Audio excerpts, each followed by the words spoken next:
power outlets aren't working. I just discovered that. Yeah, try the one. Is I that did. back one? Yeah, that one's not working either. Wow. I got everything I have circles. One of his kids was behind. All right, so you guys had kind of asked for a somebody to go over kind of the Raspberry Pi and what it is, and help everybody get started with it if you want to use it. This is a Raspberry Pi. And as you can see, it's about the size of a credit card. It costs $35 for this model. They make two different models. This is a Model B, which is the only one that's really available right now. The Model A, the big differences between the Model A and the Model B is the Model A has half as much RAM, doesn't have the USB, or sorry, it doesn't have the Ethernet jack, and only has one USB. But it also uses less power, so if you're doing things for robotics and you want to have a very low power embedded type board, you might want to try and go for the Model A. Those should be coming out relatively soon. They just did their first production run of those.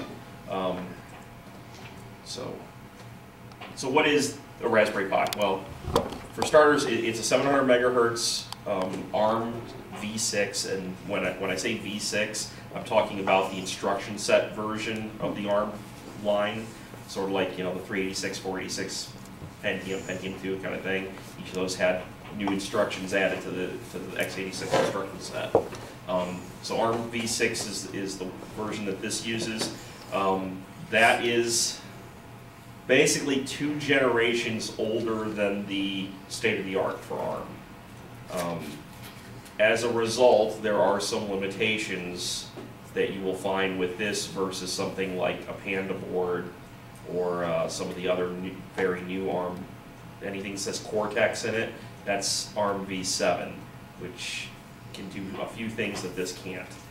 However, the GPU on this is also very, very powerful. It's basically the equivalent of Xbox One graphics, the original Xbox graphics capability. So you can do a lot with a very small board. Like I said, the newer Model Bs, they started out doing 256 megs of RAM on the Model Bs when they first did the production. So you'll see that these two that I have and the one that Len has, those only have 256 megs of RAM. As the price of RAM came down and they were able to up the production run, they were able to boost that to 512 megs of RAM. The Model A's will only have 256 when those start coming out. And tell the difference between them. There's a 1 on the 256, a suffix of 1, and a suffix of 2 on the 512. Yeah, something like that, yeah. This is 2012, I think copyright. Yeah. The other real easy way to tell is all the newer cards have pass-through holes for mounting. The old 256 ones don't. So if you see one that doesn't have any holes on the board, you probably got an older 256 model. Aside from the RAM and a couple little reworks on some things to try and fix some minor issues, that's really the only differences between the originals and the current ones. So you also have the RCA video out, so standard composite video out. You've got audio out, unamplified. Some status LEDs, 2 USB 2.0 jacks, 10100 Ethernet. However, that is driven off your USB line, so it's a little bit slower than what you would typically get out of a computer. HDMI for both audio and video. Power is through a micro USB jack, which is pretty much standard for most cell phones, unless you're an Apple person like me. And everything runs off of SD card. So your entire operating system, your whole file system is all off the SD card, so you don't have any mechanical moving parts that can get busted if you're moving around using a robot or whatever. And you also have a set of GPIO pins that you can do reading and writing of data through. I'll talk about those a little bit in a minute. So that's just a picture of it. So what was the whole point of the Raspberry Pi? Originally their idea or their intent was to make a very small, very cheap computer that every kid in the United Kingdom could easily be able to afford with their allowance money and be able to kind of have their own computer rather than having to use the family PC and risk breaking it. Most parents, when they drop $800 on a computer, don't want their kid fooling around with it. They're afraid of it because they don't understand it very well, so they don't want their kid messing with it. And then what happens if, oh, well, the kid wipes the hard drive and now mom and dad have lost all their data and they're kind of not happy about it. By doing it this way, the intent was keyboards are cheap, mice are cheap. Most people have either a standard def or a high def TV they can plug this thing into. The kid can have their own computer, and with everything being on the SD card, it's easy to to wipe it and reinstall if they screw something up, and it's their own computer that they can experiment and go crazy with. Sort of like a lot of us did back in the 80s with our Commodore 64s and Ataris and whatever else.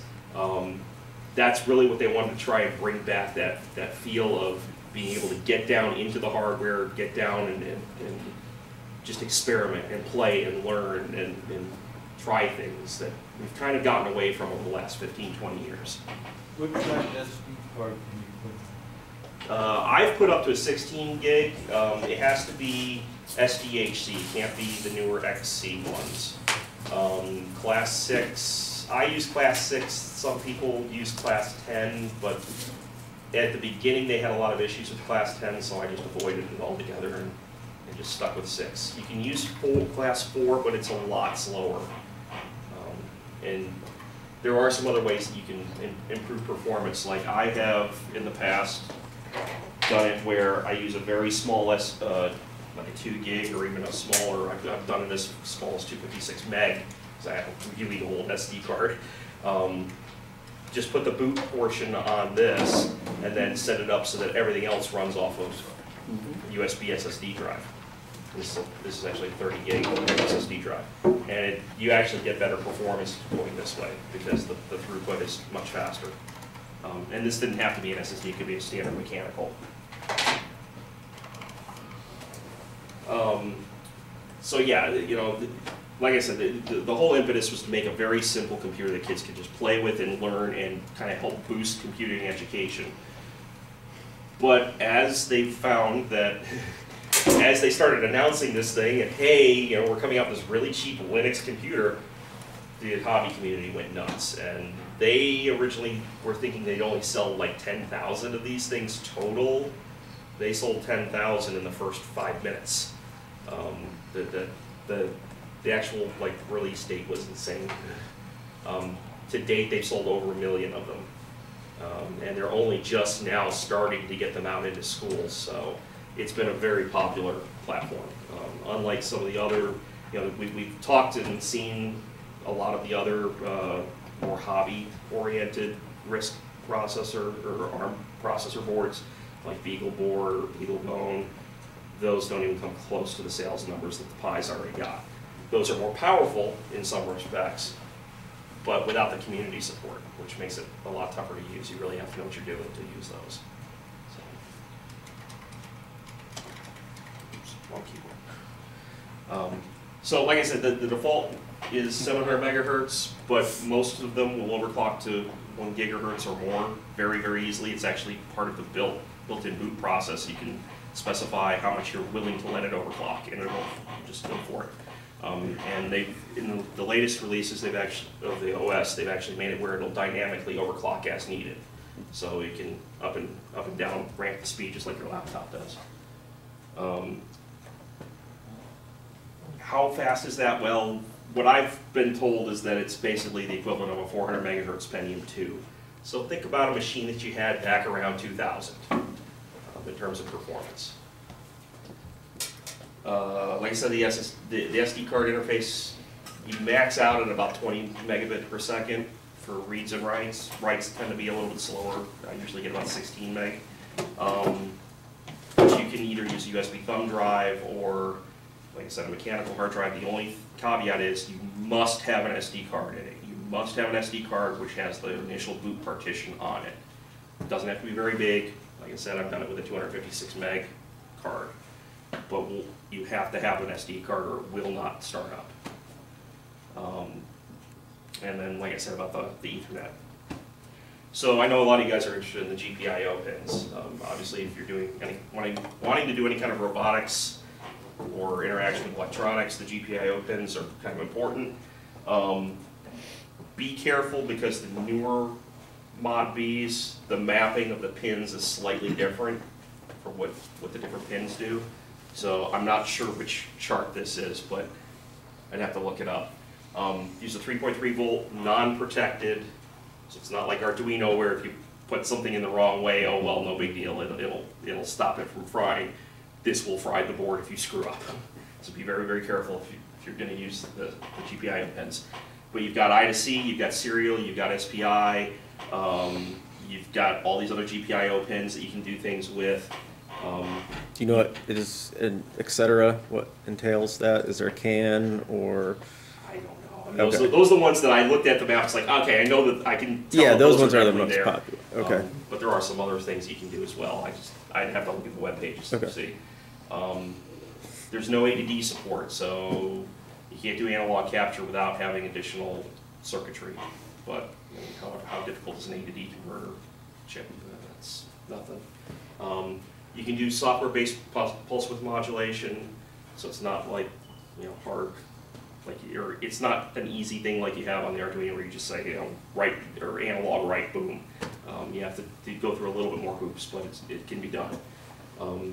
And if we go to this page, which I can click on if you want, or we can jump to it later, they actually have libraries and demonstrations for how to do GPIO interaction with pretty much every language you can think of.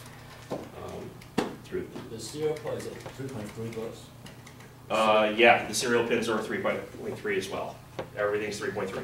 Do they have 5 volt, are they 5 volt tolerant? No, They're not, okay. no. Like I said, you have to use 3.3 and set them up the right way. Yeah. So, just wanted to do a quick little side-by-side comparison. Why would you use this rather than an Arduino or whatever microcontroller is your favorite one? Pick whatever. Well, the biggie here is you've got a lot more RAM, a lot more storage to work with, so you can do a lot more advanced algorithms if you're trying to do, like we've seen in the past, there's a limit to how big of a maze you can probably solve with a lot of these ARM chips and stuff, because you just don't have enough storage space to put the map for the movements. You could do a huge map with this if you had to. You can actually, I know Ted, you're real big on being able to debug while you're running in code. You can actually do that with this because your whole editor and development environment is your Raspberry Pi. So you can sit there and watch, set breakpoints and all that kind of stuff while you're going. It's very easy to change your program. You don't have to upload your program through some uploader. It's right there. It's just like any other program. You just execute it, done, or compile and execute. There are tons of software available for this thing. Linux itself has a huge standard, batch of software, and there's new stuff all the time coming out all the time. It's very quickly updated by the community, so you can chain a lot of tools together and get some very interesting results very quickly. I know you asked about how can I make a program with a GUI that can then control something. Well, you can do that with this that you can't do with like an Arduino because there's no video out on an Arduino. And obviously, you have network connectivity, so built right in. So if you wanted to do some sort of monitoring application with like some sort of sensors hooked up to the board and have it send, transmit that data to you, or capture it, and then you could SSH into it and get the data out from the Raspberry Pi. That's all possible. It's built in. It's easy to do. Yeah. Is there a coprocessor built in? What kind of coprocessor?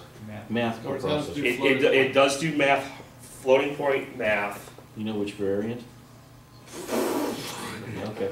I assume the standard IEEE, whatever the heck number. Well, they got a couple different ones depending on like 16, 32, 64. I assume it's standard 64 or 128-bit floating point. Okay. That's pretty much the common standard these days. Okay. No, I did say that the GPU is fairly powerful. there are some issues there, which we'll get to in a second. But actually, I'm going to cover that right now.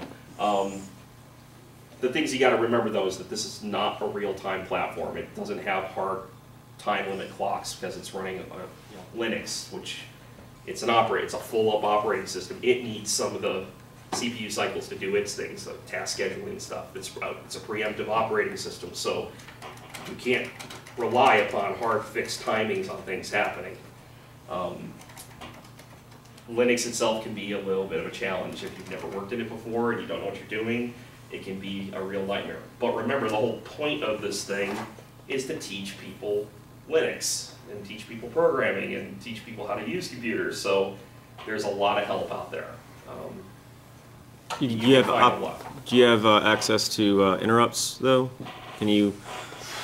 That's a good question. Interrupts in Unix work different than like what you expect in DOS. So. Well, like what I expect on a microcontroller for like Yeah. encoder pulses, reading encoder pulses. They may have software to support that, but Unix works differently. So Okay. a lot of times everything's buffered, so you kind of work off the buffer.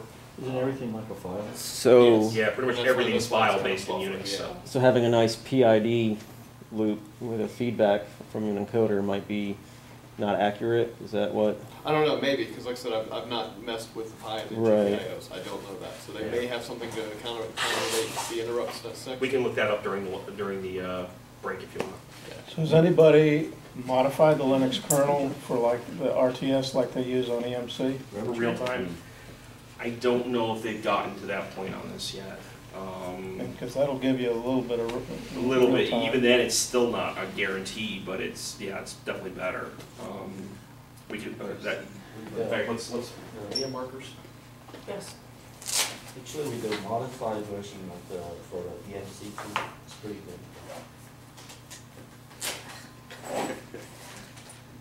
That's what I use for CNC machine. Things to look up. Interrupts. Because I think for good robot control for, what we're doing, navigation anyways, I would require encoder feedback if I I was would going think you'd want to offload that onto a microcontroller Oh, yeah. anyway. Okay. You'd want for the both. job. Yeah, if you're going to do distributive processing, then This is probably not for who cares? low level Yeah. stuff. I mean, it's more high level. Yeah, just Okay. a little bit higher level. Okay.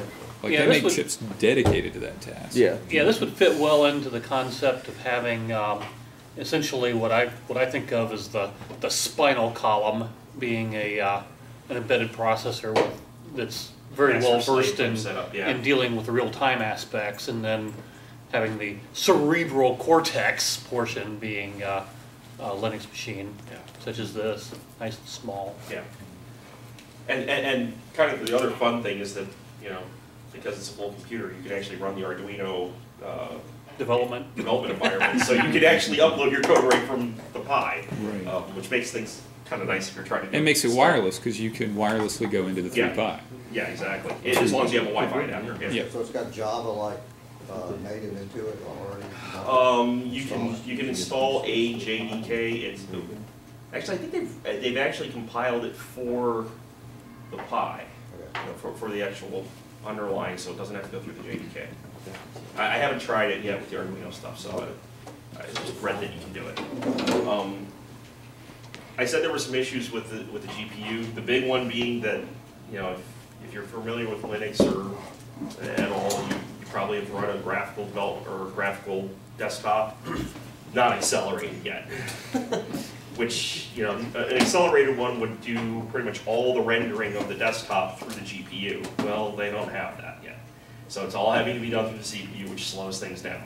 Yeah. I tend to try to run without the desktop as much as I can, especially if I'm trying to do anything where I really want all the processing power. Because the other issue is that the RAM is split between the GPU and your normal system memory. It's a shared memory architecture, like you see on some of the laptops that you have.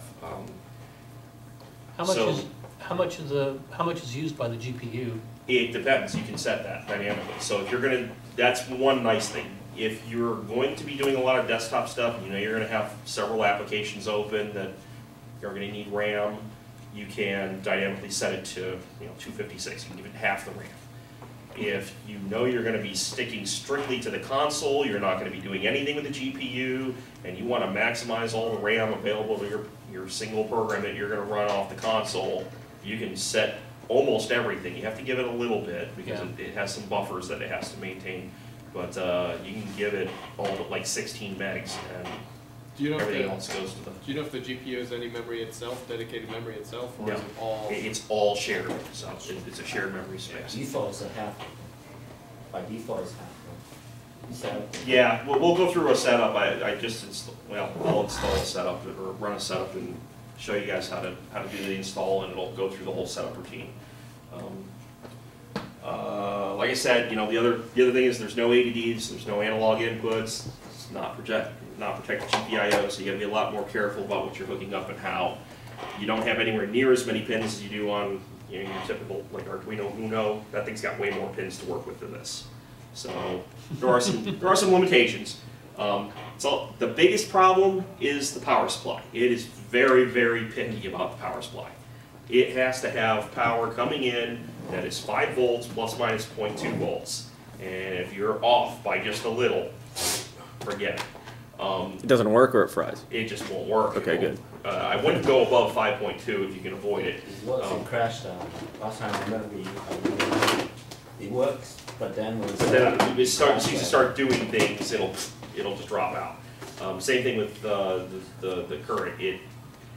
They spec out, I think it's 700 milliamps for the B model, but honestly, I wouldn't do anything less than a 1, and if at all possible, go a 1.5 or 2 amp power supply if possible. The other big issue is your USB jacks. They've had a lot of issues, especially early on. I think they're getting better with it, with the USB jacks. You cannot run anything more than about a keyboard and a mouse, and even then they can be tricky, directly off the USB jacks. You really need to have a powered USB hub and then run things off that. That was one of the things that changed from the A to B. They ran a little thicker trace. No, did they? Yeah. So, yeah. They said they made some changes to improve it on the 512, the newer 512 models, but you still got to be careful. Yeah. What was it you said it was a 3.3 volt on the previous slide? That's the pins, the GPIO pins here. Oh, yeah, that's okay. Yeah. Are there any plans to, put protection on there? No, they're really trying to keep. I mean, one of the nice things about your typical like console or your 8-bit computers from back in the day was the first one off the assembly line pretty much works exactly like the last one off the assembly line. They're trying to keep that platform identical across the board for the entire production run, so that everything's going to work. They've made a couple of minor changes, like I said, RAM. Okay, as long as you're not trying to run something huge, it shouldn't make any difference.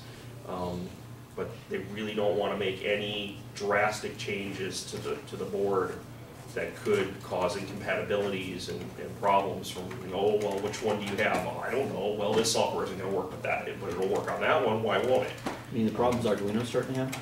Yeah. So that's their mindset. Like I said, they put out the B model first because they figured, because more people seemed interested in the B model. The A model's coming out soon. They've hinted that they might do a C model at some point down the line, but who knows when. And they're trying to be very tight-lipped about that because they don't want people saying, oh, well, I'll just wait for the C model then. Honestly, a $35 computer, I have 3 of them. At one point I had 4 until I sold one to Len. Yeah, it's like, why not? Yeah, this is like, okay, so I don't go out to lunch today, big deal. So yeah, they're probably not going to make many changes at all, especially for things like that. So other than robotics, what are some of the other cool things you can do with this? Some people have actually set this up as a home theater PC interface, so you can stream your video to it and then play it over the TV. It has like full TV or home theater PC type controls if you run one of the. It's called OpenElec, which I assume means open electric, but XMVC. It's a pretty standard home theater software on Linux. They actually somebody actually made a SD card image that you just download the card image, put it on here, and you're good to go. It's got everything you need. You can turn your TV into a smart TV. As soon as you flip over to this, you now have a desktop, and you can run a full computer. You can have web browser, whatever. So you can do some interesting things. I tried to get the disk image for this. Somebody put together a really cool, basically 8-bit and console emulator disk image that has like 16 different emulators for old systems. But it was taking too long to download this morning to bring it. I was going to end up being like 15 minutes late. So, but yeah, you can. I mean, I've run the Commodore 64 and Atari emulators, and they were great. I was playing some games that I haven't played since like '85. I'm like, yeah, this is great. I remember this. Okay, who here wasn't born in '85? Only 3 people. Most of us were. I think only about 3 people in this room.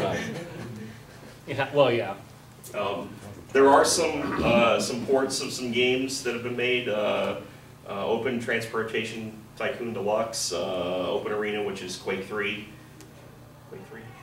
Quake? I think it's the original Quake, I can't remember. Yeah, it's one of those Quakes. One of the Quake variants. There was a bunch of others that people have ported over that you can actually get running, and they work pretty well, actually, which is surprising because, like I said, the GPU is fairly powerful. And as long as you're running games that mostly hit the GPU, it's not so bad. They actually have an app store now. You have to download this app for it, and then it gives you a way to download. It's the App Store app. Yeah, basically. I haven't actually checked it out yet, but and then I know there was some discussion about operating systems. The standard one that they recommend is called Raspbian. It's a optimized version of the standard Debian Linux distribution.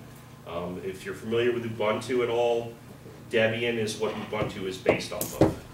Debian's like the base version, and then Ubuntu takes it and they make some changes and put a prettier graphical desktop and things like that on it. But Debian's a pretty standard build. It's optimized in that they basically took every piece of software and recompiled it for the instruction set on the Pi. So you get the hardware floating point capability. And there's a couple other things that they did optimize as well. Originally they were using just a straight port of Debian, and it only did software floating point, and you lost about 20% performance because of it. So now that they've got Raspbian, it's pretty nice. But there's also a couple others. There's Arch Linux, there's RISC OS, NetBSD just came out about a week ago for it, but there is no Ubuntu. Ubuntu stopped support of ARM v6, like version 8, version 9, something like that. So the Ubuntu basically said, we're not going and dealing with that older stuff anymore. So you're not going to get Ubuntu, but what's available is still fairly usable and certainly capable of pretty much anything you want to do.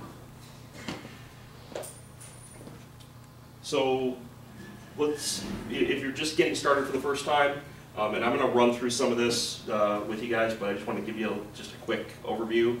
The first time you boot up after imaging the SD card, you're going to get this program that'll pop up, and it basically lets you set a bunch of configuration settings, like what's the default password going to be, what's the default locale, okay, which keyboard setup am I using, things like that, what time zone are you in. Then as soon as it gets done doing all that, the disk images usually come as compressed images, usually less than 2 gig. It will then expand it'll reboot the machine, and then it'll expand the file system to take up the whole SD card at that point, so you have access to the full SD card rather than just 2 gigs. And believe me, that's gotten a lot better, because originally it was a nightmare. You'd have to go through all these command line hoops to expand the file system after you got things up and running. If you're not familiar at all with Linux, there's a couple ways to install software. To do it from the command line, you basically run these 3 commands. The first one basically says sudo, which is, it's kind of your way of saying, hey, let me do something with escalated privileges because I'm not running as the super user, I'm running as my user account, but I want to do something that only the super users are supposed to do.